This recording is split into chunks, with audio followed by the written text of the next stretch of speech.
Buongiorno e ben ritrovati con Focus TG, la strage dei carabinieri, inevitabilmente ancora in primo piano, la strage, l'assurda tragedia di Castellazzano, con l'attesa per le autopsie, con i funerali di Stato che verranno celebrati a Padova nella Basilica di Santa Giustina, ma non si è ancora capito se saranno celebrati venerdì o sabato, comunque entro la fine della settimana dopo le autopsie. Intanto ci sono gli omaggi già questa mattina a Padova per i carabinieri caduti. Tutte le forze dell'ordine hanno voluto ricordare i 3 carabinieri caduti a Castellazzano. A sirene spiegate hanno tributato il doveroso saluto, lo vedete in queste immagini, a Valerio Daprà, Davide Bernardello e Marco Piffari. Il comandante provinciale dei carabinieri, il colonnello Simone Paccioni, ha passato in rassegna i mezzi schierati davanti al comando provinciale di Via Rismondo, salutando e ringraziando per il sentito cordoglio che stanno esprimendo Polizia di Stato, Guardia di Finanza, Polizia Penitenziaria, personale dei Vigili del Fuoco e della Polizia Locale, tutti insieme, lo vedete in queste immagini, per ringraziare il sacrificio delle 3 vite umane che hanno dato la vita per una divisa, per un mondo migliore, ha detto il comandante provinciale, per combattere il male e valorizzare il concetto di legalità. Le sirene spiegate, l'omaggio con i fiori. Questo dunque l'omaggio di questa mattina a Padova. Intanto il comandante dell'aliquota pronto intervento di Padova, Lorenzo Viella, ricorda i suoi uomini caduti a Castellazzano, un esempio per tutti i militari, ha detto. Sentite. Sono persone, fratelli, gente di esperienza. Abbiamo diviso momenti belli, momenti difficili. E posso dire che mi sono sempre impegnato per sceglierli gli uomini, e anche loro fanno parte di questa ristretta cerchia di persone equilibrate che hanno sempre offerto le migliori garanzie dal punto di vista umano, professionale. Nel nostro reparto si arriva solo dopo una selezione e per accettazione anche di tutti gli altri compagni, quindi vi posso dire che erano dei modelli di carabinieri dai quali tutti i carabinieri si ispirano ogni giorno per dedizione, spirito di servizio, per spirito di corpo, spirito di appartenenza. In questo momento mancano dei fratelli. Ieri il ministro Crosetto, dopo aver parlato con uno dei militari che è rimasto ferito, ha riferito con le lacrime agli occhi che la risposta che uno dei suoi uomini ha dato è: ma noi siamo carabinieri, questo è il nostro dovere. È la risposta che mi aspetto da ogni appartenente dell'Arma dei Carabinieri e delle API in special modo, perché non facciamo questo per i soldi, per la gloria o per il rispetto. Un carabiniere vive e muore per persone che non conosce. Noi non interveniamo, noi interveniamo e veniamo svegliati di notte e corriamo, e lo scopriamo dopo il perché andiamo a fare il lavoro che facciamo. Vi posso dire che erano tutti ragazzi veramente preparati, seri, con un background importante. Sono stati presi a modello da tutti i reparti come i nostri in tutta Italia. Sono persone che hanno anche lavorato all'estero, sono veramente dei carabinieri a cui ispirarsi. La voce rotta dall'emozione dunque dell'Arma dei Carabinieri. Adesso andiamo a Verona, Marta Zatta e Sandro Ponchio. C'è da capire se ci sono novità sul fronte delle indagini e poi appunto le autopsie e i funerali di Stato. Buongiorno Marta. Buongiorno, sì, ci troviamo proprio davanti all'ospedale Borgo Roma, dove sono stati dimessi la maggior parte dei feriti dell'esplosione di Casteldazzano. Lo ricordiamo, sono ancora 3 le persone in terapia intensiva nel centro Grandi Ustioni, tra le quali anche Maria Luisa Ramponi, la sorella coinvolta in questa esplosione che avrebbe innescato la deflagrazione. La Procura della Repubblica di Verona ha conferito l'incarico dell'autopsia che dovrebbe essere eseguita oggi per il nulla osta ai funerali che, lo ricordiamo, verranno fatti nella Basilica di Santa Giustina a Padova, in una data che appunto sarà decisa dopo il nulla osta della Procura.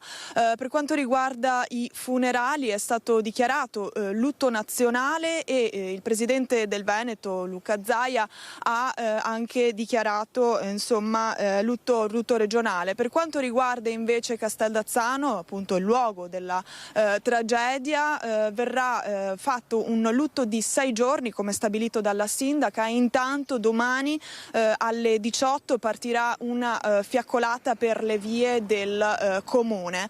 Resta ancora da chiarire per quanto riguarda le indagini se ai fratelli Ramponi verrà contestato il reato di strage. Lo ricordiamo, al momento l'accusa resta quella di omicidio premeditato volontario. Il cordoglio arriva da tutto il Veneto, ma anche da tutta l'Italia. Oggi in Senato è partito un lunghissimo applauso dai deputati, dal ministro Tajani, quindi veramente il ricordo rimane vivo in tutta Italia per questa strage che ha fatto perdere la vita a tre carabinieri, lo ricordiamo, 2 di 65 anni, 1 di 36, e per i quali si sta stringendo tutto il Veneto e tutta l'Italia attorno a loro. Per il momento è tutto, a te la linea.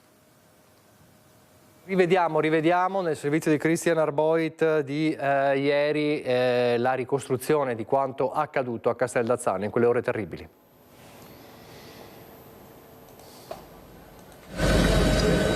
Un gesto assolutamente folle.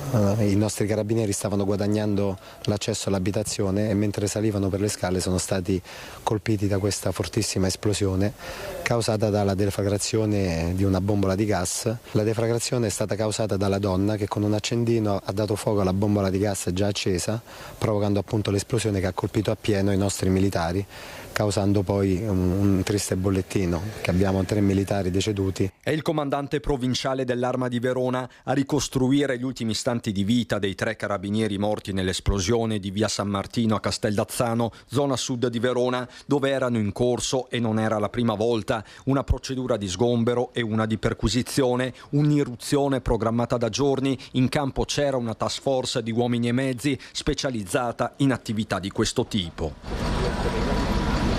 Sono da poco passate le 3 di notte quando il casolare abitato dai fratelli Ramponi, Franco, Dino, Maria Luisa, tutti sessantenni, diventa una trappola mortale per il luogotenente carica speciale Marco Piffari, il brigadiere capo qualifica speciale Valerio Daprà, il carabiniere scelto Davide Bernardello, 56 anni i primi 2, 36 il terzo, tutti e 3 inghiottiti in pochi attimi nell'implosione della casa trasformata in una Santa Barbara. Anche dalla visione che avevamo fatto precedentemente con dei droni abbiamo visto che sul tetto c'erano una serie di bottiglie Molotov, quindi c'era il concreto pericolo che ci potessero essere armi esplosive all'interno. C'erano delle Molotov all'interno della stanza da cui è partito l'esplosione. Esplosione che ha squarciato il cuore della notte di Casteldazzano sotto shock i residenti e i vicini di casa. Mi sono svegliato di sobbalzo perché ho sentito questo boato, questa botta fortissima. Uno può aspettarsi una cosa del genere, vero? Cioè è sovrumano per una casa comunque di campagna diroccata, che io posso capire l'attaccamento e tutto quanto alla proprietà, però organizzare un assalto vero e proprio, questo qui sembrava proprio che li aspettassero, li aspettavano, a dire la verità. Quel voto lì credevo che fosse temporale, pensati, con ancora le gambe che trema. Mentre viene constatato il decesso dei 3 carabinieri, la macchina dei soccorsi si mette in moto per i feriti, mobilitata l'intera rete degli ospedali veronesi. Tra i codici rossi c'è la stessa Maria Luisa Ramponi, i 2 fratelli vengono invece catturati in successione, prima Dino, poi Franco. La donna era all'interno dell'abitazione mentre i 2 fratelli erano in un cortile e alla nostra vista sono subito fuggiti, ma sono stati catturati, mentre poi la donna è quella che ha fatto appunto esplodere la bombola. Il terzo fratello, quello che è stato catturato per ultimo, dove l'avete trovato? Sì, lì nei dintorni della zona, sempre in aperta campagna. L'ipotesi iniziale per tutti e tre è di omicidio volontario plurimo premeditato in concorso, ma il titolo di reato potrebbe tramutarsi in quello di strage. La dinamica potrebbe far ricondurre a questo tipo di delitto, assolutamente. In via San Martino in pochi trovano le parole, davanti le macerie c'è solo incredulità. Questa è una cosa tremenda, perché far morire tre carabinieri così nel loro lavoro è disumano proprio. Per i carabinieri è terribile, è terribile. E poi 3 fratelli, 3 responsabili per i quali appunto si potrebbe ipotizzare anche il reato di strage, ce lo diceva Marta Zatta prima, e quel precedente inquietante di un anno fa con il tentativo di saturare di gas la casa. La vicenda è molto complessa, diciamo che c'è un'esecuzione immobiliare dietro a questa storia, un'esecuzione immobiliare molto sofferta e molto lunga, ci sono state minacce molto forti. Un'escalation, quella dei fratelli Ramponi, fatta di controversie e azioni eclatanti. Sul posto della tragedia è il procuratore di Verona Raffaele Tito a confermare come in via San Martino al momento della tragedia si stesse procedendo con un'azione mirata e pianificata. Noi avevamo, grazie ai carabinieri, delle fotografie di bottiglie Molotov sul tetto, e lui ha detto che si sarebbe fatto esplodere, e quindi noi ho delegato una perquisizione per cercare di capire se effettivamente queste bottiglie erano vere oppure no. Minacce di farsi esplodere erano state pronunciate nell'ottobre dell'anno scorso in occasione di un primo sgombero, poi a novembre i fratelli erano saliti sul tetto, come documenta questo video del Corriere.tv. A parlare in quell'occasione era stata la stessa Maria Luisa, la donna accusata di aver innescato l'esplosione letale costata la vita ai 3 carabinieri. Il suo era stato un vero e proprio j'accuse. 5 anni che lottiamo con avvocati che si sono venduti, ci hanno rovinato, c'è restato solo la casa, anche quella ci vogliono portare via. Queste dunque le dichiarazioni rilasciate al Corriere, che ora hanno un peso specifico. La famiglia, che in passato avrebbe gestito anche un'attività nel Mantovano, stava attraversando anni di estrema difficoltà. Non solo, uno dei fratelli doveva anche far fronte a delle spese legali dopo aver causato con il suo trattore 13 anni fa un incidente mortale. Li vedevo quando passavo in bicicletta che accudivano lì il bestiame, ma si vedeva che era in un stato pietoso, insomma, tutti sporchi, tutti, non so come faceva a vivere tra l'altro. Lavoravano spesso di notte i fratelli Dino e Franco Ramponi, mentre Maria Luisa stava prevalentemente in quel casolare che non abbandonava mai. Loro erano in attesa dei servizi sociali, capisci? Erano in attesa di una casa, però loro non volevano un appartamento, loro volevano, diciamo, un rudere con la stalla per le mucche. Bestiame che nelle scorse ore è stato portato via mentre sono proseguite le operazioni di bonifica delle bombole e delle Molotov ritrovate, fatte brillare nel pomeriggio. Quella di Casteldazzano è una tragedia, ma non è un fatto imprevedibile. Ogni carabiniere ogni giorno sa che potrà accadere. La nota di Pianeta Sindacale Carabinieri. Intanto in paese qualcuno fa intendere che la tragedia era in qualche modo annunciata. Poteva anche succedere, perché sai, quando delle persone non hanno più niente da perdere. Era gente che non voleva fare con nessuno. Più che mi dispiace sono quelle 3 famiglie lì. Commozione che accomuna tutti, residenti e operatori. Lo stesso procuratore non riesce a nascondere la sua emozione. Sono abbastanza vecchietto, devo dire che una cosa che mi ha colpito moltissimo è stato vedere i carabinieri in divisa con il lenzuolo sopra, sulla faccia. Questa è stata la cosa che più mi ha colpito questa sera, e devo dire che mi vengono quasi le lacrime agli occhi. Le lacrime agli occhi del procuratore di Verona, le lacrime che scorrono copiose in queste ore alla casa, nelle abitazioni dei familiari ovviamente delle vittime, come a casa di Valerio Dapra a Padova, in quella Padova dove, l'abbiamo detto prima con Marta Zatta, verranno celebrati i funerali di Stato nella Basilica di Santa Giustina. Resta da capire se venerdì o sabato, insomma, dopo che ci sarà il nulla osta della Procura in seguito all'autopsia, oggi il conferimento. A Padova si trova Francesco Ratai. Buongiorno Francesco. Buongiorno Nicola, buongiorno ai nostri telespettatori. Sì, siamo in via Friuli dove vive la famiglia Dapra, dove viveva il brigadiere Valerio Dapra insieme alla moglie Sandra Botton. La signora Sandra è chiusa nel dolore, l'abbiamo incontrata ma non ha voluto rilasciarci delle dichiarazioni, ci ha raccontato chi era Valerio, una persona buona, una persona che stava anche per andare in pensione, aveva già maturato l'anzianità, ma per lo spirito, per la vocazione, possiamo dire, che hanno i carabinieri, ha voluto restare in servizio ancora altri anni. Ecco, la signora Valeria è chiusa in casa, ma ci ha parlato Tatiana, che è la figlia della signora Valeria, che parla del brigadiere come di un secondo papà. Abbiamo raccolto l'intervista che prego la regia di mandare. Valerio doveva andare in pensione, aveva rinunciato alla pensione, avrebbe già potuto essere in pensione. Ecco, una vita dedicata all'arma, al servire gli altri.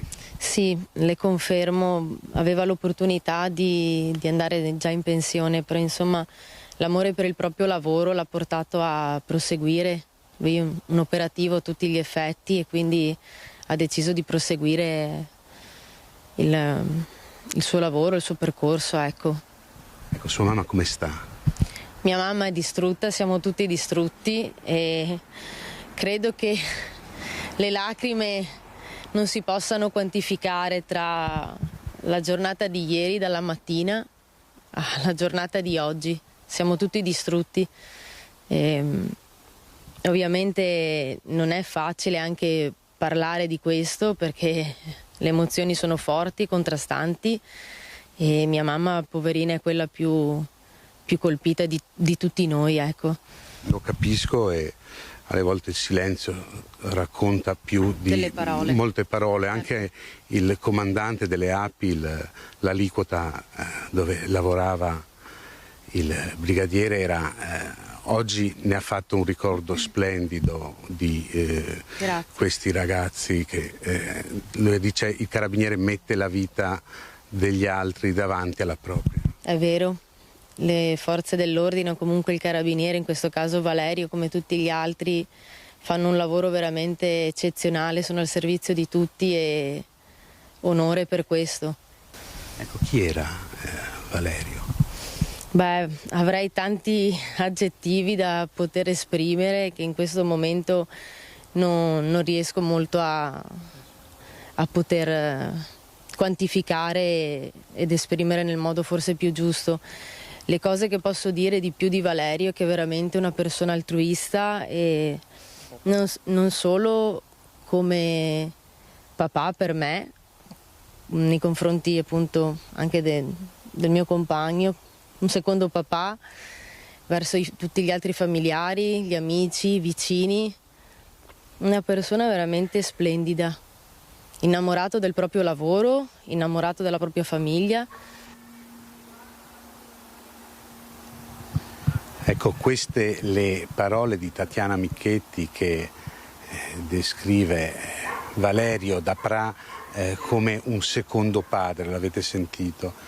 E se stamattina nelle immagini che avete visto precedentemente e nei suoni che avete sentito precedentemente il rumore delle sirene ha invaso il cielo di Padova, in questo angolo di città regna il silenzio, un silenzio carico di dolore in cui si è chiusa la famiglia Dapra.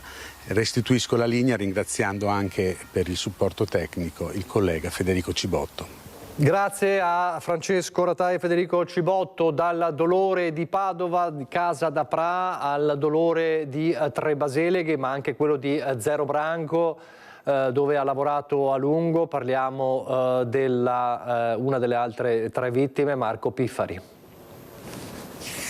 L'episodio su cui adesso si sta cercando di far luce, le cause di questa esplosione sono quanto di più lontano uno si immaginerebbe. Immagino al mattino quando esce di casa per andare a compiere il proprio lavoro, il proprio mestiere. Ogni giorno, insomma, io ho la fortuna di poter parlare con i ragazzi della stazione Carabinieri qua di Zero, ma come qualsiasi altro carabiniere, come qualsiasi altra forza dell'ordine, e credo che ognuno abbia l'obiettivo di fare al meglio il proprio lavoro, ma di tornare a casa alle proprie famiglie la sera. Quindi episodi come questo sconvolgono e lasciano un vuoto incolmabile. Non riesce a trattenere la commozione il sindaco Durighetto pensando al sacrificio di Valerio da Pra, Davide Bernardello e Marco Piffari, morti nell'esplosione del casolare a Casteldazzano. Piffari, 56 anni, qui a Zero Branco, lo ricordano bene e con grande affetto. Dal 2008 al 2012 era stato maresciallo nella caserma di Via Verga, dove per un periodo aveva anche ricoperto l'incarico di vicecomandante. Originario di Taranto, si era trasferito nel bresciano con la famiglia. Nel 1987 si era arruolato nell'Arma. Era separato e non aveva figli. Da una ventina d'anni viveva a Tre Baseleghe in provincia di Padova. Dopo la perdita, qualche tempo fa, della madre, aveva instaurato un forte legame con i suoi vicini. Come un figlio per noi, ecco. Vi posso dire che è l'uomo più buono del mondo, sensibile, amante di tutte le cose belle, dalle piante ai gattini che ne ha 5 o 6, uno più bello dell'altro. Amante della casa. Ironico, allegro, pronto ad aiutare quando c'erano lavori da fare. Così qui ricordano Marco, che sarebbe dovuto partire in missione, ma il destino ha deciso diversamente. Domenica l'ultima volta che la vicina lo ha visto. Ha detto: come mai sei triste? Ha detto: dovevo partire per il Libano e invece ha detto: purtroppo parte un'altra persona al posto mio. Quindi se fosse partito per il Libano non saremmo qui adesso? Sarebbe morto, di sicuro. Quello sì. Ed era anche contento della partenza. Il dolore che si respira tra i Baseleghe è lo stesso che avvolge la caserma di Zero Branco, il ricordo dei suoi ex colleghi affidato alle parole del sindaco. Alcuni di loro, tra cui il comandante, insomma, aveva anche lavorato e operato assieme a lui, quindi anche qui appunto il riconoscimento e il cordoglio che naturalmente ha sconvolto tutta la stazione, ma dall'altra parte anche però il ricordo di una persona eccezionale, un collega come mi è stato riferito appunto il comandante, un collega eccellente. Marco Piffari era a comando della squadra operativa a supporto del battaglione mobile di Mestre, reparto speciale che ha il compito di intervenire il più rapidamente possibile in caso di situazioni ad alto rischio, proprio come quella per la quale era stato chiamato con i suoi colleghi a Casteldazzano. Da Tre Baseleghe a Zero Branco, chi ha conosciuto Piffari oggi lo ricorda non solo per il suo impegno in divisa, ma anche e soprattutto per l'aspetto umano che gli aveva permesso di creare nel comune trevigiano un rapporto speciale con la comunità. Purtroppo si tende sempre, come dire, a ricordare in maniera eccessivamente positiva una persona. Ecco, in questo caso invece la persona meritava il valore non solo del professionista e del carabinieri, ma soprattutto quello umano è emerso in queste ore in maniera importante. Da Tre Baseleghe Zero Branco a San Giorgio delle Pertiche, ad Arsego, con l'altra vittima Davide Bernardello, il più giovane delle 3 vittime, e con chi come il sindaco era suo amico d'infanzia. Piange la comunità di Arsego di San Giorgio delle Pertiche, svegliata all'alba dalla notizia della morte di uno dei suoi figli più cari, il carabiniere scelto Davide Bernardello, morto nel Veronese a Casteldazzano con i colleghi Valerio da Pra e Marco Piffari nell'esplosione del casolare che stavano sgomberando. Nella villetta dei genitori di Davide, 36 anni compiuti da poco, il pellegrinaggio è continuo. I colleghi dell'Arma vegliano la mamma Maria Rosa, il papà Freddy, il fratello Filippo, la compagna di Davide e la nonna. Tra i primi ad arrivare il sindaco Daniele Canella, che lo ricorda così. Abbiamo poco più di un anno di differenza, siamo cresciuti assieme a tanti altri ragazzi della nostra età, in paese, in parrocchia, a scuola, ecco, fin dai tempi elementari, delle medie, per cui ecco, ricordo non può che andare, ecco, a questo ragazzo che rappresentava il meglio dell'Italia dei giorni nostri. Nella villetta di Arsego anche i vertici dei carabinieri con il comandante provinciale colonnello Simone Paccioni. Si affaccia al cancello il fratello di Davide Bernardello, chiede rispetto per un dolore infinito di cui non riesce neppure a parlare. Prima nelle file dell'esercito, poi Davide era entrato nell'Arma dei Carabinieri, militare specializzato, faceva parte con Valerio Dapra dell'aliquota API di pronto intervento del nucleo operativo radiomobile della Compagnia di Padova. Per Arsego sono i giorni della festa, di una sagra che coinvolge tutto il paese. Davide Bernardello sarà ricordato, promette il sindaco. Davide alla fiera c'era sempre, ogni anno. Stamattina la mamma mi raccontava che aveva già preso le ferie per venire, quindi sarà un grande vuoto quest'anno non poterlo rincontrare in questo momento di festa, di gioia del nostro paese, in questa manifestazione che ci racconta l'identità e l'attaccamento alle nostre radici, al nostro paese, al nostro paesello. Ma sicuramente ci sarà un momento ufficiale che dedicheremo alla sua memoria. Ogni cittadino di San Giorgio delle Pertiche in queste ore ha rivolto un pensiero e una preghiera per Davide Bernardello, per il suo coraggio, per il suo valore. Un ragazzo che potrebbe essere figlio mio, figlio di tutti, insomma, chi è mamma penso non c'è molto da dire. Terribile.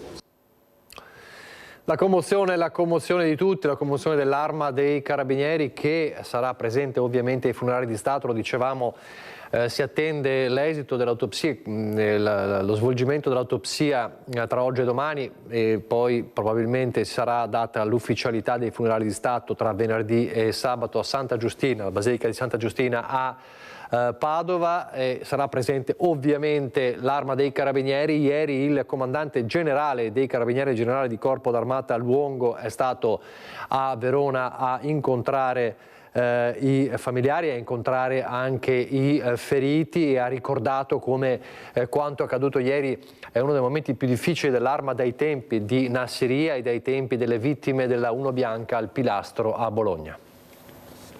Noi non abbiamo così tante perdite dalla strage del Pilastro e da Nassiriya, quindi pensate che ci sono 3 morti, 3 deceduti e circa 13 feriti, per cui è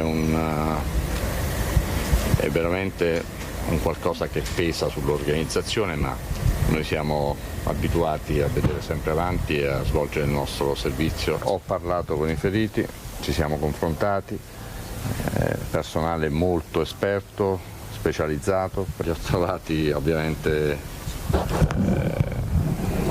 provati dall'evento ma reattivi e pronti, sono carabinieri. È un sacrificio che il personale ha fatto nell'adempimento del loro dovere al servizio delle comunità che sono state affidate. Per conto prima di tutto la vicinanza dei cittadini e del popolo. I carabinieri sono gente del popolo che vive per il popolo.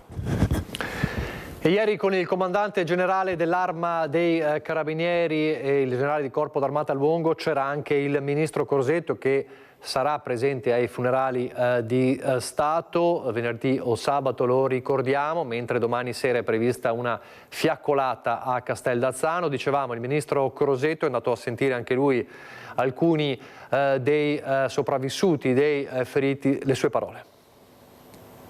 Una follia totale, una follia una pazza che con la sua pazzia ha ucciso 3 servitori dello Stato mentre compievano il loro dovere. Quando muoiono dei servitori del Paese mentre svolgono il loro dovere ci inchiniamo di fronte alla drammaticità degli atti e possiamo soltanto dire alle loro famiglie che come sempre accade noi ci saremo. Ho incontrato i familiari, sì, ho incontrato i familiari.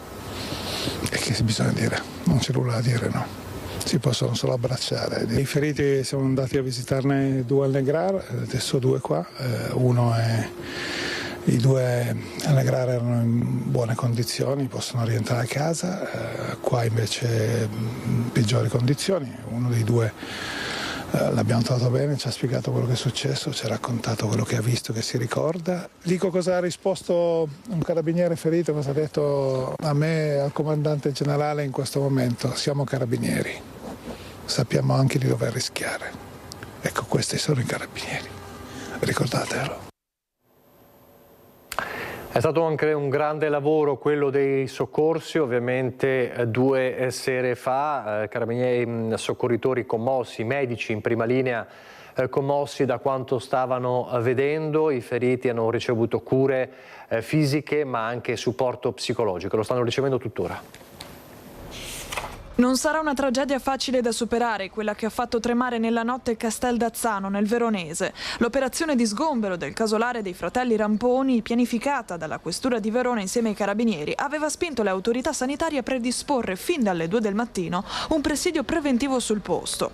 L'esplosione, del tutto inaspettata, ha poi fatto scattare immediatamente il piano di maxi emergenza. È stata una notte impegnativa, diciamo, ecco, è stata una notte impegnativa perché erano già sul posto i nostri del SUEM 118 per un'operazione che era in qualche modo programmata e che però non ci aspettavamo che accadesse poi quello che è accaduto.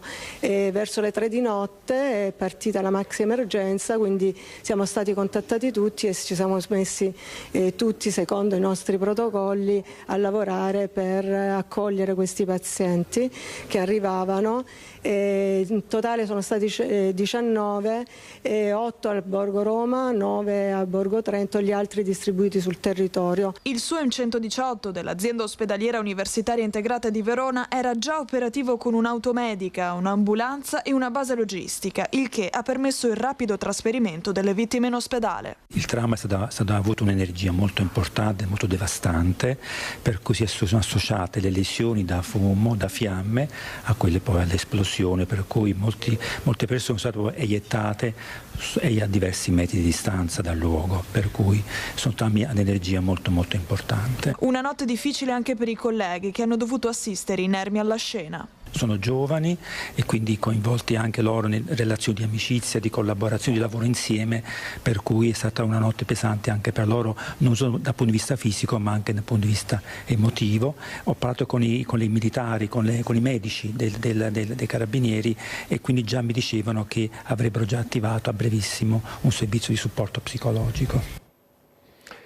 Marco Piffari era in servizio, sappiamo, al battaglione Mestre. A Mestre tante le voci sconvolte per quanto accaduto, la gente comune, insomma la reazione dei cittadini. Loro sono importantissimi, fondamentali per tutti noi, per la nostra vita. Mi dispiace moltissimo, condoglianze a tutte le famiglie. Da una parte forse la disperazione di quelli che dovevano uscirsene, ha ragione o a torto che fosse, e invece dall'altra comunque persone che per anche praticamente un salario piuttosto basso ogni giorno rischiano la vita. Sono le persone più importanti per me e per la gente onesta, le persone più importanti che ci sanno fare, che si sacrificano. Per me massima stima per loro. Mi dispiace tanto perché per me sono come tutti i figli, perché abito là. Ci vediamo anche con qualcuno per fuori, così quando passano.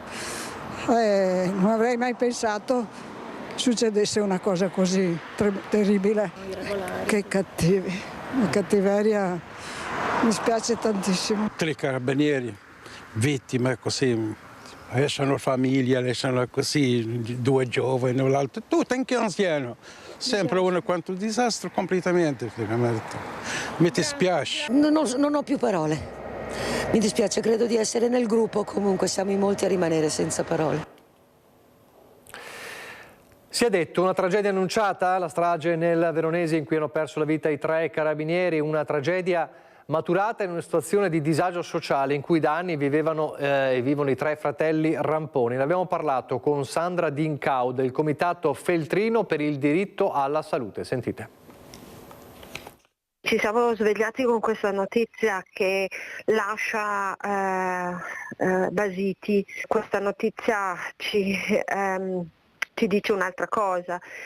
Purtroppo esiste una forte correlazione tra il sociale e la salute mentale perché proprio questi determinanti sociali, la povertà, l'istruzione, il lavoro, le relazioni e l'ambiente, e alcuni di questi sono appunto quelli che abbiamo appreso, però questi determinanti sono profondamente, cioè influenzano profondamente il benessere psicologico. A parlare Sandra D'Incau del Comitato Feltrino per il diritto alla salute, nato all'indomani della sospensione del reparto di psichiatria a Feltre, che oggi è attivo come servizio per 12 ore alla settimana e che ha concentrato a Belluno 16 posti per il ricovero dei pazienti.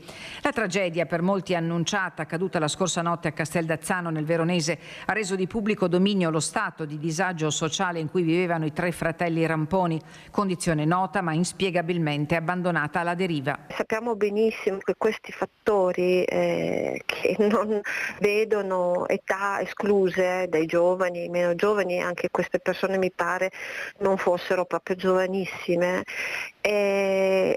sono a loro volta fattori che aumentano lo stesso rischio di disturbo mentale e quindi evidenziano ancora una volta la necessità di un approccio integrato che va oltre la sola cura medica. Il Comitato Feltrino per il diritto alla salute è entrato in questi anni a gamba tesa sull'urgenza e la strategicità di porre attenzione e interesse sulle solitudini, la fragilità, l'emarginazione e il mancato ascolto sempre più frequenti e che coinvolge le politiche sociali e sanitarie. Noi troviamo che la cura medica è carente e ancora più carente è la politica sociale. A Feltre c'è una comunità terapeutica residenziale protetta dove ad oggi non si investe per renderla accogliente. Le comunità esistenti in provincia sono solo in parte a carico del sistema sanitario, il resto grava sulle famiglie. Non esiste un servizio territoriale adeguato, non esiste una rete che coinvolga le famiglie,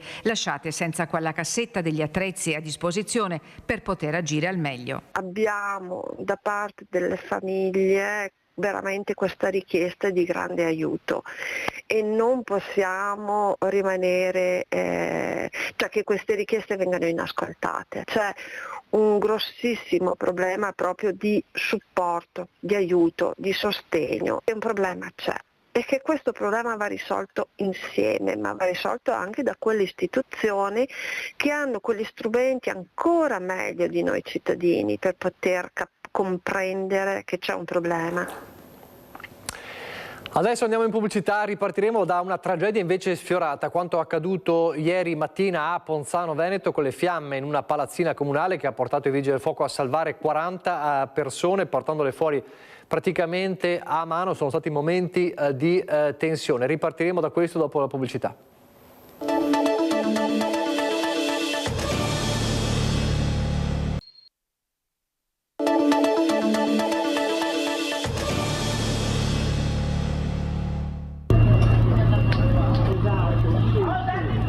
Sono le 11:30, qualche passante nota del fumo uscire dalla porta finestra della palazzina di via 25 aprile a Ponzano. Il tempo di chiamare i vigili del fuoco, poi il boato. Dalla cucina ho sentito un gran botto, mi sono affacciata alla finestra, ho visto il fumo, sono venuta giù col telefonino per chiamare i vigili del fuoco, ma un mio vicino aveva già chiamati. E dopo tutte le persone scappare dall'appartamento e dopo sempre più fuoco. Spaventosa, perché ho pensato anche a delle persone purtroppo disabili, persone anziane che avevano bisogno di venire fuori al più presto.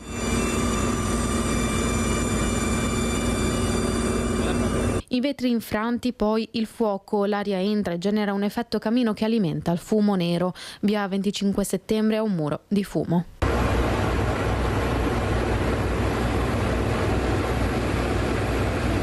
Tempestivo l'arrivo dei vigili del fuoco da Treviso e Montebelluna. Eravamo in terrazza e sono arrivati i vigili del fuoco, hanno preso il cagnolino come primo, poi mia figlia è scesa e poi io. C'erano le fiamme, signora? Fiamme no, tanto fumo nero. Io ho aperto la porta del mio appartamento per uscire, per venire giù e c'era proprio un muro nero di fumo che poi è entrato in appartamento. Infatti noi ci siamo rintanate in casa, in camera e in terrazza a aspettare i vigili del fuoco fuoco che ci salvassero. Vi hanno fatto scendere loro? Sì. Hanno montato la scala e mentre c'era la pompa che andava, la canna dell'acqua che andava, noi scendevamo dalle scale. Sono stati degli angeli. Grazie, non posso dire altro. Con la signora, il primo ad essere soccorso, insieme alla figlia adolescente, anche Johnny, il loro cane, e così anche gli altri 2 gatti presenti nello stabile.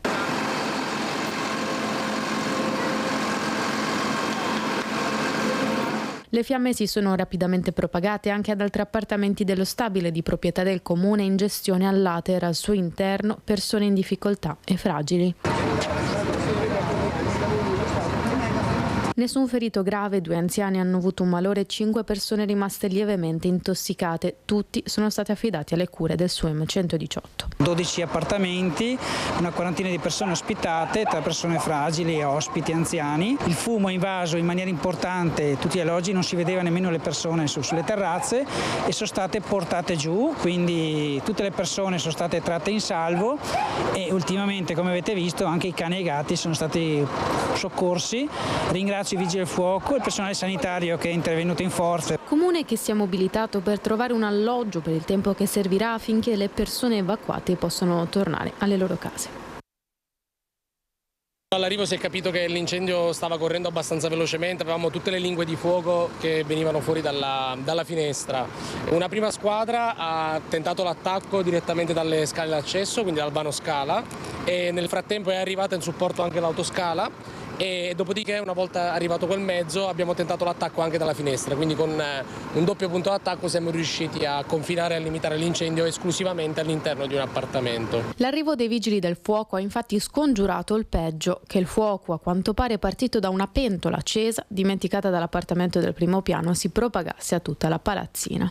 A creare problemi e a rendere complicati i soccorsi il fumo nero, che ha costretto a rifugiarsi sulle terrazze alcune persone e altre a chiudersi in casa, tra cui anziani evacuati proprio dai pompieri. Erano rimaste 2 persone intrappolate nell'appartamento completamente opposto perché appunto non avevano sentito l'incendio e quando hanno tentato di uscire dal corridoio, il corridoio era invaso di fumo e pertanto si sono chiuse dentro, e quando siamo arrivati erano in balcone che chiamavano e attraverso una scala italiana che abbiamo sempre sui nostri mezzi, fortunatamente siamo riusciti a portarle giù di peso, 2 signore con un cane. Successivamente poi abbiamo scoperto che in altri 2 appartamenti vi erano 2 gattini e abbiamo portato giù anche loro. Altri 2 ragazzi della nostra squadra, della prima squadra, li ho inviati nel corridoio al piano superiore per uno stendimento tubi per cominciare già ad attaccare l'incendio. E una volta portate fuori le persone dall'appartamento a metà scala e a metà corridoio, siamo riusciti anche ad attaccare l'incendio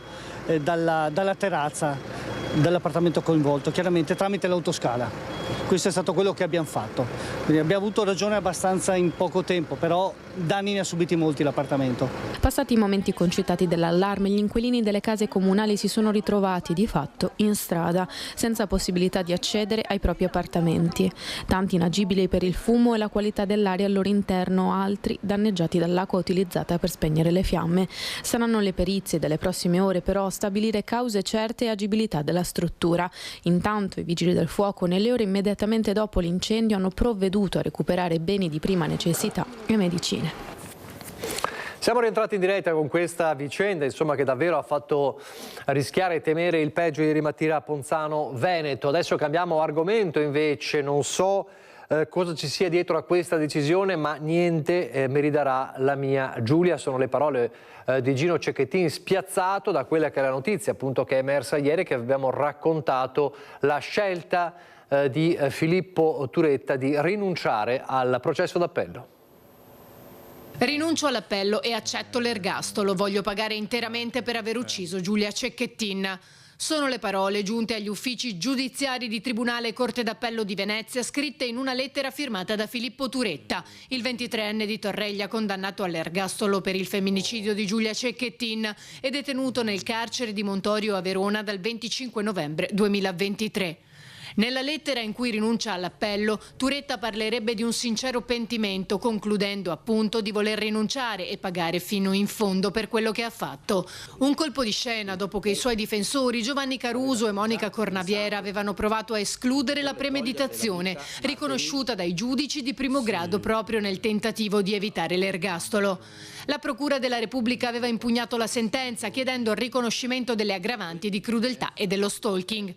Lo scorso agosto Turetta è stato aggredito in carcere da un detenuto cinquantenne, poi trasferito in un altro penitenziario. Nelle scorse settimane, di fronte alla possibile richiesta di giustizia riparativa da parte di Turetta, il papà di Giulia, Gino Cecchettin, aveva dichiarato di ritenerla strumentale.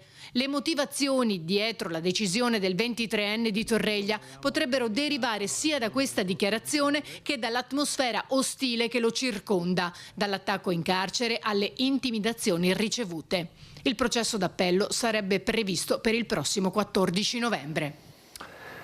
Ancora la cronaca giudiziaria, ma andiamo a Treviso. Tra Treviso e Borso del Grappa parliamo della neonata morta dopo il parto in casa a Borso del Grappa. Domani l'autopsia sulla piccola, intanto le 2 ostetriche sono state iscritte nel registro degli indagati con l'accusa di omicidio colposo e del parto c'è anche un video.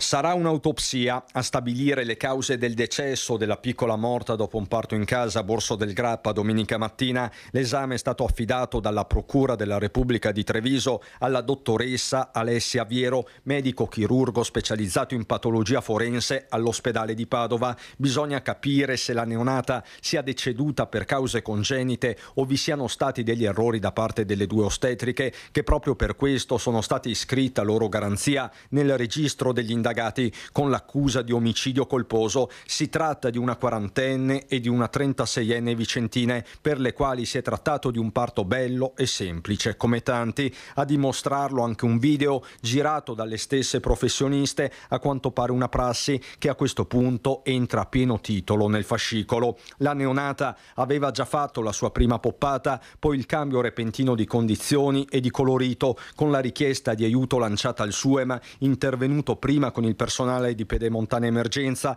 poi con l'elicottero. Da qui la corsa disperata al cafoncello con la piccola deceduta per una sospetta emorragia multiorgano di natura vascolare, una morte improvvisa sulla quale si intende fare piena luce.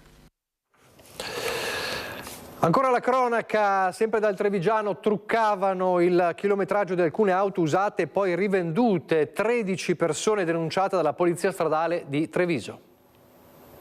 Da 410.000 chilometri a 127.000 in un attimo, con l'aiuto complice di un mago dell'elettronica che ringiovaniva come per incanto il contachilometri delle auto prima comprate e poi rivendute al pubblico a prezzi nettamente superiori a quelli che avrebbero dovuto avere in condizioni normali. La Polizia Stradale ha denunciato 13 persone che operavano in provincia di Treviso e che adottavano questo modus operandi, finendo per danneggiare 26 acquirenti, ottenendo un profitto illecito di oltre 80.000 euro per un totale di oltre 2,5 milioni di chilometri contraffatti, una media di 96.000 per veicolo. Clamoroso il caso di un Audi A6 ringiovanita appunto di oltre 300.000 chilometri. Al centro dell'indagine un cittadino domenicano residente nella Marca, il cui nome compariva frequentemente all'interno dei controlli amministrativi che la polizia effettuava nei confronti di un'agenzia di pratiche di auto trevigiana. Seguendo le tracce di questo cittadino sono quindi emersi collegamenti con altri soggetti truffatori, alcuni dei quali anche titolari di autorivendite nel comune di Treviso stesso e in altre zone limitrofe. Una volta ringiovaniti i veicoli, questi venivano sottoposti a revisione e poi pubblicizzati nei portali online, dove apparivano come autentici affari a prezzi stracciati. Per gli ignari acquirenti, oltre al danno, anche la beffa, ovvero quella della mancata sicurezza del veicolo, che ovviamente non veniva sottoposto alla manutenzione ordinaria prestabilita dopo un certo numero di chilometri percorsi, con gravi ripercussioni sull'incolumità propria e degli altri utenti della strada. Torniamo a Venezia, dove c'è stata apprensione ieri mattina per un incendio scoppiato a bordo di un'imbarcazione per trasporto merci attraccata in Canal Grande a San Silvestro. L'intervento dei vigili del fuoco è stato tempestivo e quando i rintocchi delle campane battono il mezzogiorno, a testimoniare l'incendio scoppiato su un'imbarcazione per trasporto merci ormeggiata a San Silvestro è rimasta solo la carcassa annerita della cabina, unica conseguenza di un rogo circoscritto subito senza conseguenze per cose o persone. Quello di mezzogiorno però è uno scenario completamente diverso dallo stato d'animo che si è respirato in città fino a poco prima, quando l'incubo di un incendio nel cuore di Venezia si è improvvisamente materializzato con l'avanzare di una densa coltre di fumo nero. Avvolta dalle fiamme come una pira, la cabina dell'imbarcazione brucia sul Canal Grande, a pochi metri dalla riva e da un pontile della CTV, di fronte ai palazzi sede del comune e a poca distanza dal ponte di Rialto, un rogo dal quale si solleva una colonna di fumo visibile da quasi tutta la laguna. La barca andata in fiamme è un sistema di propulsione semielettrico e forse all'origine dell'incendio c'è stato un cortocircuito al motore. Oltre ai vigili del fuoco, sul posto sono intervenuti anche gli agenti della polizia locale del comune di Venezia. L'imbarcadero di San Silvestro è rimasto chiuso per diverse ore. C'è un aggiornamento sulla strage di Casteld'Azzano perché la procura contesta il reato di strage. Era una delle ipotesi, ovviamente. Viene ipotizzato il reato di strage da parte del procuratore della Repubblica di Verona, Raffaele Tito, nei confronti dei 3 fratelli Ramponi. Nel pomeriggio si terrà l'interrogatorio di garanzia di Franco, Dino e Maria Grazia Ramponi davanti al GIP. Sempre nel pomeriggio la procura conferirà il conferimento, ci sarà il conferimento dell'autopsia sulle vittime che verrà svolta domani. Quindi domani l'autopsia, in seguito potrà può essere dato il nulla osta allo svolgimento dei funerali. Restano ancora in prognosi riservata 3 dei ricoverati colpiti dall'esplosione di Casteld'Azzano. Ramponi è ricoverata in terapia intensiva, è il paziente più grave dei 3, è uno dei 3 fratelli. Per quanto riguarda uno dei carabinieri, uno è ricoverato in terapia intensiva cardiotoracico vascolare, l'altro si trova al centro Grandi Ustionati. Questo dunque è la situazione, quindi la notizia di queste ore è che la procura contesta il reato anche di strage. Andiamo a Bassano del Grappa, dove sabato ci sarà una serata per ricordare i 20 anni di attività dell'associazione Penelope Veneto, che si occupa, lo sapete, degli scomparsi, e intanto al centro giovanile la mamma di Milena Bianchi, Gilda Milani, ricorda la vicenda terribile della figlia scomparsa 30 anni fa. 30 anni fa la scomparsa di Milena Bianchi, ritrovata 16 mesi dopo in Tunisia senza vita. Con noi la mamma di Milena, Gilda Milani. Perché ci troviamo qui? Perché proprio sabato prossimo si terrà un evento per ricordare i 30 anni dalla scomparsa di Milena, ripercorrere tutto quello che ha significato Gilda Milani, che hanno significato questi 3 decenni, e soprattutto cosa ha significato il ritrovamento di Milena, il fatto che sua figlia sia stata riportata a casa, tornata a casa. Cosa sono stati per lei questi 30 anni? Innanzitutto il ritrovamento, diciamo che non è stata una chiusura totale, perché c'è rimasto un po' di amaro, e questo purtroppo ce lo porteremo per sempre. Però nello stesso tempo mi ha dato la forza di andare avanti, perché ho conosciuto altre famiglie, in particolare Gildo Claps, che ci sarà con noi sabato, e insieme abbiamo capito che, avendo visto noi con il comitato tutte le iniziative fatte, che quindi la cosa veniva riportata da giornali, c'era l'attenzione, che è quello più importante, si era pensato di unirci, e lui è riuscito a convocare altri familiari e fondare l'associazione Penelope. Il ritrovamento di Milena è arrivato dopo 16 mesi in cui tanti tasselli non combaciavano.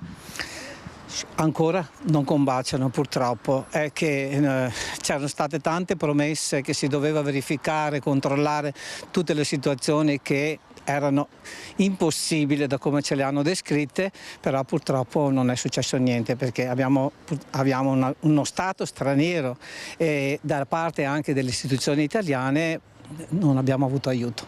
Quello della scomparsa delle persone, Daniela Ferrari, presidente di Penelope Veneto, è un dato di fatto, una realtà che però è sconosciuta ai più. Sono tantissime le persone anche in Veneto scomparse a oggi. Possiamo dare i numeri? L'anno scorso abbiamo avuto 533 scomparse in Veneto, con una inflessione in diminuzione del 14% rispetto all'anno precedente, però abbiamo un aumento dei mancati ritrovamenti, un 13% in più rispetto al numero di persone che non sono state ritrovate. Rimane come aspetto critico sempre il numero dei minori e poi ovviamente c'è anche un altro fenomeno che noi come Penelope abbiamo evidenziato, che nella fascia intermedia, quindi gli over 18, gli under 65, il numero delle persone di genere maschile è più del doppio di quello femminile. Questo è un dato che dovrebbe far riflettere sulle motivazioni delle scomparse. Il vostro sogno qual è? Che non ci sia più bisogno di Penelope, perché tutto funziona e le famiglie trovano nelle istituzioni tutto ciò di cui hanno bisogno, dall'immediatezza delle ricerche, dal supporto anche psicologico, che nessuno vieta che possano fare accedere ai percorsi di sostegno durante e dopo la scomparsa, dopo i ritrovamenti, nella normalità delle attività che una regione può fornire ai suoi cittadini. Da Bassano del Grappa con Vanessa Banzato a Vicenza con Daniele Garbin con l'ultima polemica sulla ZTL. Sentiamo. Rafforzare i controlli nella ZTL. Il Comune ha deciso di installare nuove telecamere nei varchi di uscita.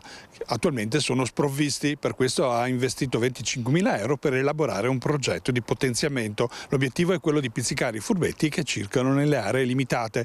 Questo nonostante ci sia stata una riduzione delle sanzioni passate da 37.000 a 32.000 nell'ultimo anno. Insorge l'opposizione che dice invece, Nicolò Naclerio precisamente, che le telecamere, la rete di videosorveglianza sarebbe più utile per i cittadini se fosse destinata a vigilare sulla sicurezza sia stradale sia nel contrasto alla criminalità. Questo, secondo Nicolò Naclerio, è un modo per fare cassa del Comune. Noi abbiamo sentito Cristiano Spiller, l'assessore competente, che difende la bontà della scelta del Comune. Abbiamo visto che non bastano le indicazioni, serve anche una sorveglianza che non ha assolutamente l'obiettivo di fare cassa, perché questa cosa sarà chiaramente indicata, è già indicata nei permessi. Purtroppo dai riscontri che abbiamo spesso e volentieri non vengono rispettati gli orari di uscita dalla ZTL, perché alcune categorie hanno l'accesso alla ZTL ma a fasce orarie e ci risulta che spesso e volentieri entrano nell'orario consentito, ma non essendoci telecamere ai varchi di uscita rimangono oltre il tempo consentito, aumentando il carico di traffico veicolare all'interno del centro storico anche nelle zone fortemente pedonali. È in contrapposizione a questo tipo di sicurezza? No, non è in contrapposizione. Il problema è che gli strumenti che le amministrazioni hanno in mano sono molto limitati. Purtroppo, per normativa nazionale, per codice della strada, gli autovelox praticamente non possono essere messi da nessuna parte e su questo rilanciamo un appello al Ministero in modo tale da garantire ai comuni la possibilità di mettere occhi elettronici per far rispettare le norme, per far rispettare i limiti di velocità, non in tutte le strade della città, ma in quelle in cui evidentemente ci sono condizioni di sicurezza critiche. Ancora a Vicenza, aggressioni, furti e comportamenti molesti nei luoghi di aggregazione giovanile. Per incrementare la sicurezza urbana, alcune amministrazioni comunali hanno istituito gli street tutor. I vicentini apprezzano la scelta. Questi tutor civici, danno supporto sia ai commercianti ma anche alle forze dell'ordine, in orario serale principalmente, e possono anche essere assistenti per quanto riguarda il turismo, dare informazioni, spiegare anche ai giovani il regolamento comunale di polizia urbana, come ci si comporta in centro storico. Ad essere convinti dell'utilità del servizio degli street tutor sono le forze di opposizione in Consiglio Comunale. Per questo hanno depositato una mozione per invitare il Comune ad avviare la sperimentazione. Non sono ronde D'altronde, gli assistenti civici volontari, dopo un periodo di formazione, svolgerebbero sostanzialmente una funzione di presidio, mediazione e informazione delle regole di civile convivenza, pronti però a contattare le forze dell'ordine. Bisogna dare delle soluzioni. Quella degli street tutor è una di queste. Pensiamo che sono quella funzione che diventano anche un riferimento. Si è parlato anche di poliziotto di quartiere, che è uno dei grandi assenti di questo programma dell'amministrazione, l'hanno proclamato, l'hanno bandito a grande voce, ma in realtà invece questo poliziotto di quartiere possiamo dire che è un vero assente, ingiustificato. A questa carenza pensiamo che lo street tutor, questa sorta di assistente, possa svolgere molteplici funzioni. Rispettare anche le regole in centro storico, cosa che in questi ultimi tempi non sta avvenendo. Sono proprio dei punti di riferimento che possono veramente far da mediatori tra i giovani principalmente, perché la sera qui comunque nei locali vediamo assembramenti di giovani ragazzi che purtroppo troppo spesso compiono anche degli atti vandalici, cose fastidiose per una città come Vicenza. Noi andiamo adesso in pubblicità, poi apriamo la pagina politica. È la giornata, sarà la serata questa sera al Palageux di Padova del lancio della campagna di Alberto Stefani alla guida del centrodestra. Ne parleremo con un ospite importante fra pochissimo.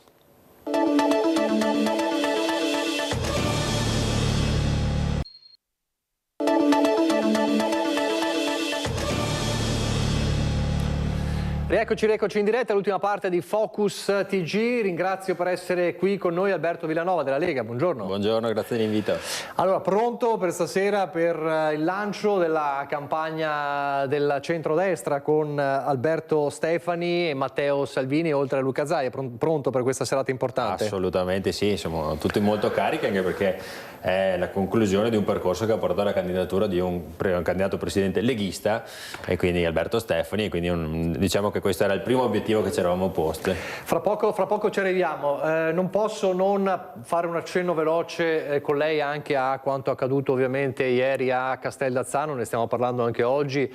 L'ultima novità è che la procura contesta l'ipotesi anche di strage, quindi non solo di omicidio colposo plurimo in concorso, e verrà conferito l'incarico all'autopsia, che verranno fatte le autopsie domani, e poi ci saranno i funerali di Stato probabilmente o venerdì o sabato alla Basilica di Santa Giustina a Padova.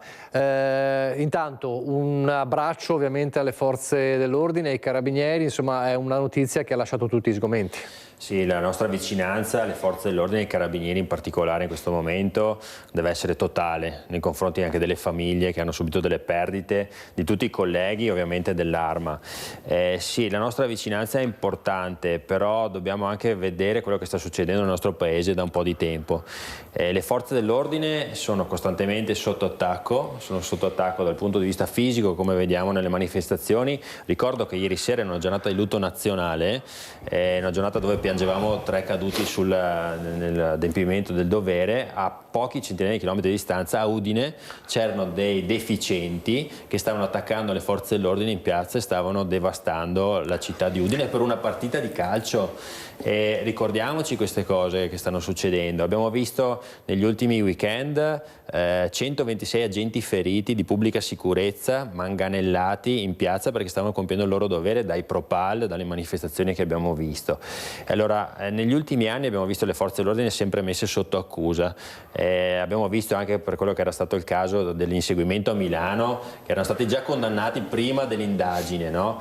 E allora io penso che sia importante che parta anche da stasera da Padova la vicinanza di una certa parte politica nei confronti delle forze dell'ordine, che sono sempre più obbligate a usare i guanti bianchi con i criminali, no? Non possono usare il taser, non possono usare le armi, non possono usare la forza, però nel momento in cui loro fanno il proprio dovere sono sempre messi sotto accusa. Ecco, dobbiamo far vedere che c'è una parte politica che non ha dubbi su dove stare, e secondo me anche la maggioranza silenziosa degli italiani non ha nessun dubbio del fatto di essere al fianco delle forze dell'ordine. Peraltro anche 2 colleghi, una giornalista e un operatore, sono rimasti feriti ieri negli scontri a Udine, che la nostra emittente TV12, la consorella di Media Nord-Est, ha raccontato in diretta con una edizione straordinaria. Quindi stasera ci sarà un momento per ricordare, immagino, i 3 carabinieri morti. Credo proprio di sì, perché è doveroso.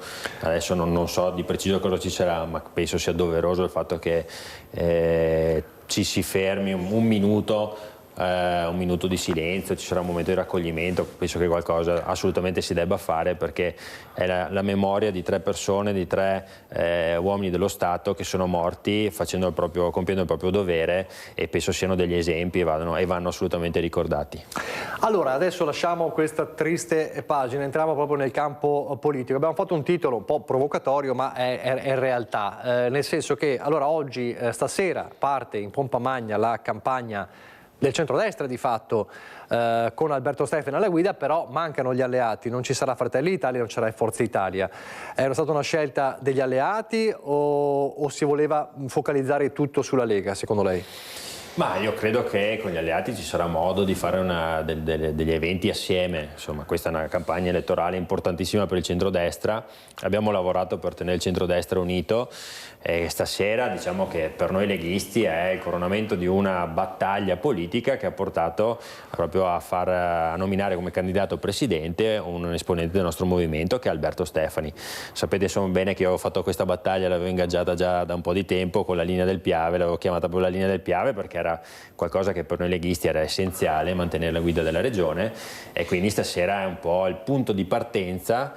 Dopo essere arrivati a questa nomina di questo candidato presidente Alberto Stefani, è il punto di partenza per una campagna che deve vedere assolutamente la Lega protagonista. Ma già stasera verranno elencati i punti principali del programma?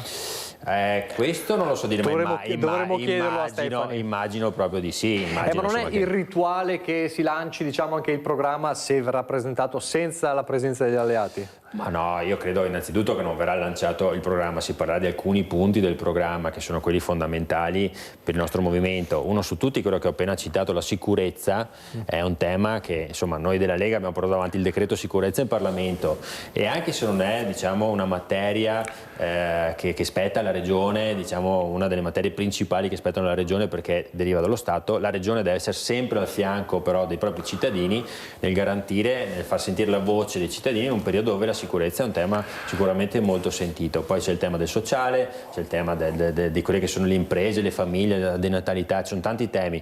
Penso che stasera verranno affrontati in maniera veloce per far capire quelle che sono le priorità, e dopo nel momento in cui ci troveremo con gli alleati affronteremo diciamo in maniera più specifica il nostro programma. Io cerco di girare il coltello nella piaga se riesco. Allora, l'ha parlato della linea del Piave, lei è sempre stato uno di quelli più forti nelle dichiarazioni nel periodo in cui la tensione era abbastanza alta. Non ci credevano in tanti. Quanto siamo andati, mi dica sinceramente, quanto siamo andati vicini a una corsa solitaria della Lega? Ma io non credo. C'è stato che un momento in cui qualcuno ci ha pensato seriamente? Allora, diciamo che era inevitabile che per noi fosse comunque un'opzione da tenere presente, perché lo dovevamo alla nostra storia. Però abbiamo sempre avuto molta fiducia nei confronti della sensibilità della Meloni, dei leader nazionali, nel capire che questa è una terra molto, molto particolare. Per noi della Lega questa non è una regione, è la regione, è dove è partito il movimento autonomista, dove c'è una forte identità, un orgoglio di appartenenza, dove c'è una bandiera insomma sventola da più di un millennio, e quindi per noi era imprescindibile. E poi se andiamo a vedere le regioni che sono andate al voto, tra le 5 regioni principali 2 sono andate a Fratelli d'Italia, 2 a Forza Italia. Era impensabile che almeno una regione, la regione, non finisse con un candidato leghista, quindi sullo sfondo c'era la possibilità di una corsa solitaria, però avevamo grande fiducia, come poi abbiamo visto che si è realizzato, che si arrivasse al centrodestra unito. E la Lombardia? Che succede in Lombardia, anche se non è dietro l'angolo? La Lombardia va al voto fra 3 anni. Fra 3 anni ci può essere una situazione completamente diversa. Noi ci auguriamo che la situazione sembra un governo di centrodestra, e ci auguriamo insomma che la Lombardia continui ad essere amministrata bene, possibilmente dalla Lega, come ha detto bene il segretario Romeo, il segretario della Lega Lombarda, che ci sia continuità anche lì. Insomma, il nostro core business, come dicono quelli bravi, è nel nord del paese, e noi vogliamo insomma mantenere la guida di queste regioni che sono fondamentali. Però ripeto, mancano 3 anni, in politica manca una vita, quindi non mettiamo il carro davanti ai buoi. Senta, a prescindere dal fatto che non sappiamo ancora se ci sarà o meno, ma crediamo e speriamo che verrà svelato in questi giorni, quando si parlerà di liste, la presenza o meno in qualche modo di Vannacci alle regionali. Gli avversari tifano perché abbia lo stesso risultato che ha avuto in Toscana, cioè una specie di flop, Vannacci. Ma noi punteremo Vannacci Lega, inteso Lega. Non credo che Vannacci abbia un ruolo nelle regionali, se non quello di vice segretario federale, quindi di far campagna elettorale. Vi aspettavate però un passo indietro così in Toscana? Ma la Toscana è un po' particolare, certo. La Toscana è una terra molto particolare. Sì. Il confronto con il 2020 è un confronto dove ovviamente la Lega nel 2020 aveva anche un appeal superiore, è innegabile questo, e quindi sicuramente i risultati quando si confrontano sono deludenti, inutile nascondersi dietro un dito. Il Veneto è tutt'altra partita, tutt'altra terra, abbiamo un radicamento diverso, abbiamo un presidente che si chiama Luca Zaia che esce da 15 anni di governo che hanno fatto grande il Veneto, e quindi abbiamo tutti gli ingredienti per fare in modo che quello che secondo me è l'obiettivo principale, cioè la Lega deve essere il primo partito in queste regionali, cioè noi non possiamo avere un obiettivo diverso da questo, e quindi io lascio pure che gli avversari sperino in un flop, ma noi faremo di tutto per deluderli. Allora, siccome lei dice questo, però lei fa una dichiarazione di intenti, ma immagino che sia così, cioè l'obiettivo è quello. Non raggiungere quell'obiettivo di essere il primo partito sarebbe un fallimento? Non sarebbe sicuramente un risultato che ci farebbe contenti, questo sicuramente no. Ripeto, a me non piace nascondermi dietro un dito. È abituato a parlare pane al pane, no, insomma. No, cioè, è inutile.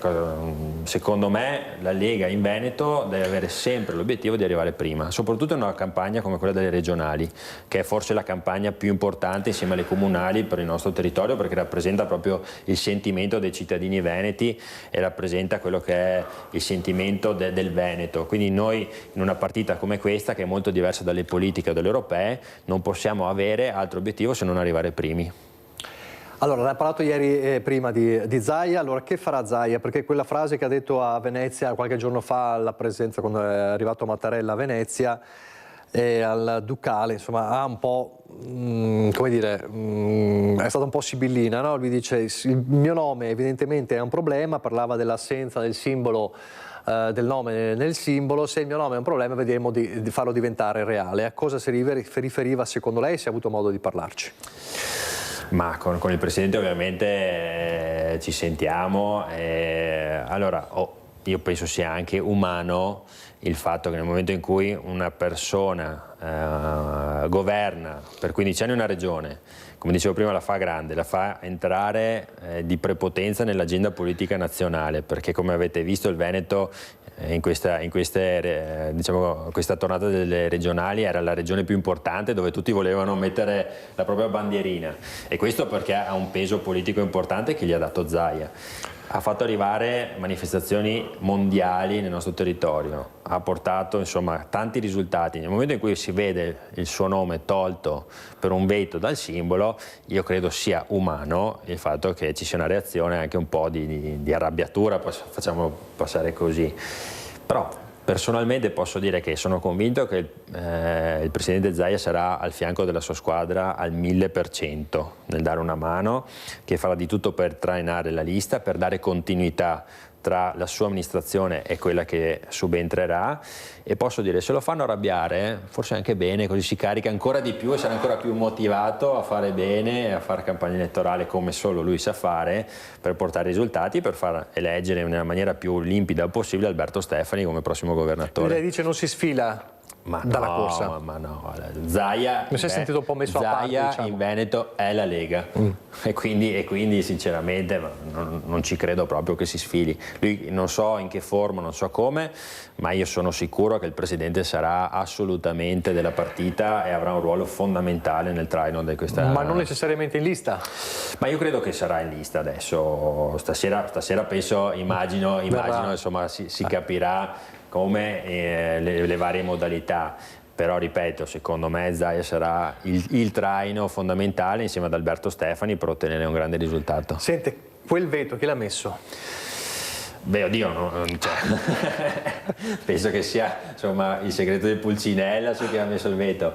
Noi avevamo tutto tutta l'intenzione di avere il nome del presidente Zaia sul simbolo, quindi immagino che ci sia stata qualche richiesta da parte degli alleati per riequilibrare un po' la situazione, perché ovviamente avere il nome Zaia sul simbolo e averlo capolista è sicuramente un vantaggio competitivo non da poco. Ci hanno voluto un po' legare a Mario una mano dietro la schiena, però insomma, ripeto, già averlo capolista è una cosa che gli altri non hanno, e quindi sicuramente sarà lo stesso molto molto importante per la corsa che faremo. Più Fratelli d'Italia o più Forza Italia secondo lei? Non ero a Roma purtroppo, perché non ero lì perché le sto chiedendo un po' di guardare. Avrei detto la mia, non mi sarei trattenuto dal dire la mia. Senta una cosa, allora, a parte la campagna elettorale, il programma, i temi, allora uno l'ha già detto, la sicurezza, si sta tornando a parlare di sanità. Giovanni Manildo ha detto, peraltro ha detto scherzando ieri a Ring, ad Antenna 3, che gli porta fortuna un po' che qualcuno le dica Falce e Manildo, è un po' la sua battuta dell'altro giorno, perché era lo stesso slogan che c'era quando sconfisse Gentilini. Vabbè, a parte questo, l'ha detto ridendo. Dice Manildo, io daremo subito il nome, prima del voto, il nome dell'assessore alla sanità, che è fondamentale, e non sarà un politico, perché non ci devono essere interessi politici, sarà un tecnico, e sfida anche Stefani a fare lo stesso, perché dice: sono preoccupato da quello che ho sentito, se dovesse andare per esempio a Tosi spesso si è speso per potenziare la sanità privata. Allora, c'è il tema della sanità pubblica da rafforzare, il tema sanità è molto importante, c'è l'eccellenza del Veneto, ma i problemi non ci sono, insomma, no? Allora, il tema della sanità è fondamentale, ma lo è sempre stato in questi anni. Ricordiamo che noi come amministrazione abbiamo affrontato il tema della pandemia, l'abbiamo superato, nonostante gli attacchi che ci sono arrivati dal PD, dalla sinistra. Sarebbe bello andare a rivedere gli archivi di tutte le accuse che ci sono state fatte in quegli anni, accuse che poi si sono rivelate tutte infondate, ovviamente. La sanità pubblica è il primo obiettivo, ma resterà pubblica. Ricordiamo che l'88% del bilancio regionale sulla sanità riguarda il pubblico, quindi stiamo parlando di una componente privata veramente minoritaria, e abbiamo tutta l'intenzione di continuare a dare un servizio pubblico.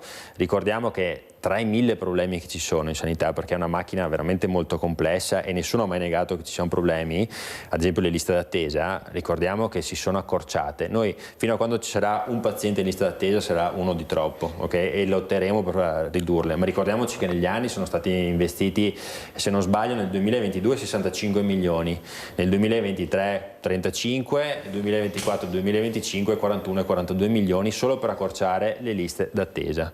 E questo vuol dire fare fatti concreti, non chiacchiere.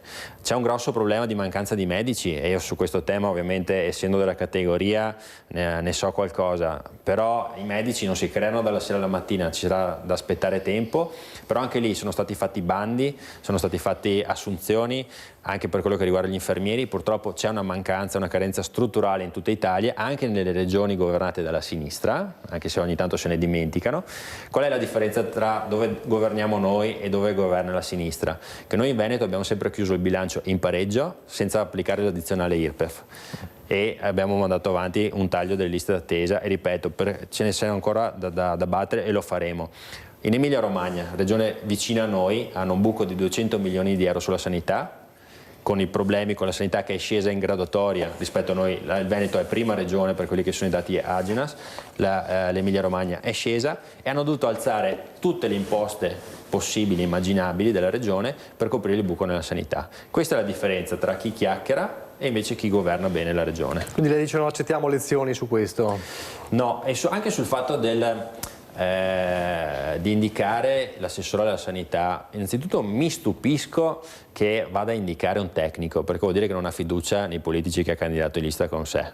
Perché che bisogno c'è di candidare un tecnico se hai appena fatto le liste, le hai riempite con chi volevi? Potevi mettere qualcuno che fosse preparato in sanità, invece se indichi un tecnico vuol dire che non hai fiducia in chi hai E poi ci hanno appena accusato di aver fatto spartizione di careghe e compagnia, adesso dici che è già praticamente la giunta fatta e l'assessore che ha più peso sul bilancio, che c'è già la casella pronta. Sinceramente questo non mi torna, però la cosa che stupisce è il fatto proprio che non abbia fiducia nei suoi diciamo, compagni di viaggio, perché non c'è bisogno di un tecnico, i tecnici sono già presenti, ci sono tecnici di grande sensibilità e grande preparazione già in regione. La guida va fatta da un politico. Io ricordo che l'Italia non ha grandi ricordi positivi di governi tecnici o di tecnici del governo. O di ministri tecnici. Ci ricordiamo tutti Monti cosa combinò e non mi sembra che abbia portato grandi risultati. Io sono per avere una guida politica, non bisogna nascondersi dietro i tecnici, ci deve essere una guida politica, una guida che sappia bene qual è l'obiettivo, che sappia bene cosa fare. Evidentemente Manildo non ha molto le idee chiare, ha bisogno di qualcuno che gliele spieghi, che sia tecnico. Mi dica, abbiamo pochi minuti, un altro punto fondamentale secondo lei del programma?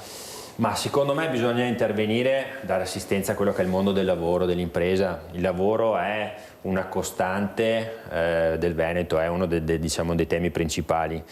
E insieme al lavoro va affrontato, secondo me, anche il tema della famiglia, il tema della denatalità. Sono stati fatti dei bonus, si è cercato di dare una mano con l'attenzione alle scuole paritarie, che sono molto, molto importanti in Veneto, per dare una mano alle famiglie, sopperire a quella che è una mancanza cronica dello Stato nei nostri confronti. Ricordiamoci che ogni anno lo Stato risparmia 250 milioni di euro che dovrebbe spendere nella nostra regione per le scuole materne, la scuola dai 3 ai 6 anni. Sopperisce la regione mettendoci 36 milioni grazie al sistema delle scuole paritarie. Ecco, noi dobbiamo veramente avere grande attenzione per il mondo del lavoro, come dicevo prima, che è la base della nostra regione. Ricordiamoci che il Veneto si muove proprio alla voglia di impresa, alla voglia di lavorare, di rimboccarsi le maniche, e alla famiglia, che è un altro pilastro fondamentale della nostra società, che è collegato al mondo del lavoro. Però dobbiamo puntare sulla famiglia e sul fatto che i veneti tornino a fare figli, perché quello è un aspetto fondamentale, collegato anche al mondo del sociale, l'assistenza agli anziani, che ricordiamo è un numero sempre maggiore, che devono avere una vita dignitosa fino alla fine e alla quale non va mai negata l'assistenza. Quindi ci sono diversi temi principali che vanno messi in collaborazione uno con l'altro, che vanno sicuramente affrontati assieme, ma sono sicuro che con la squadra che è stata approntata da Alberto Stefani riusciremo a portare avanti il grande lavoro di Luca Zaia di questi anni. Zaia sarà in prima fila, lei ha detto, questa sera? Assolutamente sarà in prima fila, anzi guiderà insieme a Alberto Stefani guiderà questa campagna con la nostra bandiera ben in alto. Con Zaia a fianco. Io ringrazio Alberto Villanova. Sono troppi Alberti. È un nome inflazionato in Lega, un nome che va di moda in Lega. Sono troppi Alberti nella Lega. Grazie ad Alberto Villanova per essere stato con noi. Vediamo invece, poi ci salutiamo, vediamo la morte, l'addio a Germano Mattiuzzo, storico fotografo di Treviso. Domani ci saranno i funerali. A proposito, vi dico questa ultima notizia, è stata ufficializzata la data dei funerali di Stato per i 3 carabinieri morti nella strage di Casteldazzano. Venerdì, quindi dopodomani, i funerali di Stato dei 3 carabinieri deceduti nella Basilica di Santa Giustina a Padova. Lo si è appreso a Verona dopo le autopsie che verranno eseguite domani. Non si sa ancora la data, ma ve lo faremo sapere. Vediamo invece l'addio a Germano Mattiuzzo, grazie ad Alberto Villanova. Figura storica della città, sempre stato qua dal 52 in Piazza del Duomo, sempre lavorato qua in città, adorava la sua città, adorava i suoi nipoti, la famiglia, viveva per la famiglia e per noi fratelli, per i nipoti Jacopo, Margherita e Viola. Germano Mattiuzzo, venuto a mancare nelle scorse ore, era lo scatto d'oro di Treviso, un uomo che ha fatto la storia della fotografia in città, lasciando in eredità al figlio Nicola oltre 70 anni di esperienza messa al servizio di eventi, stampa locale, cerimonie e servizi. Aveva 87 anni e da semplice apprendista si era trasformato in appassionato professionista, capace di cogliere tutte le sfumature della città, ma anche delle tecnologie, dei mezzi tecnici e poi del digitale.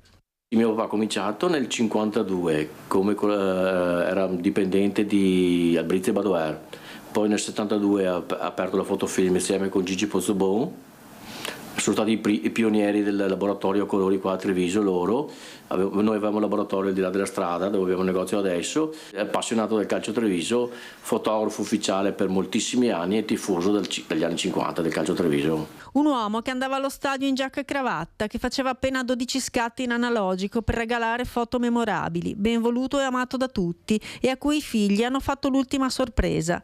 Germano avrebbe voluto il funerale a San Liberale, invece sarà al Duomo venerdì alle 11 vicino al suo amato laboratorio. Lascia la moglie Gabriella, i figli Nicola con Monica e Michela con Alessandro, gli adorati nipoti Viola, Margherita e Jacopo, la sorella Giuliana, i cognati, i nipoti e tantissimi amici e conoscenti che lo hanno incontrato in ogni angolo della sua amata città con l'immancabile macchina fotografica.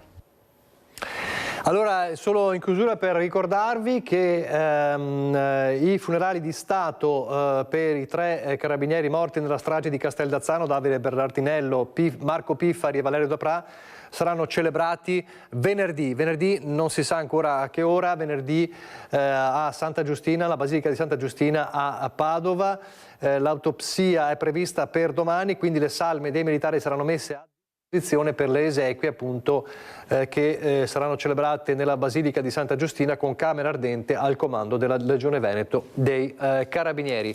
È tutto, grazie per averci seguito, arrivederci.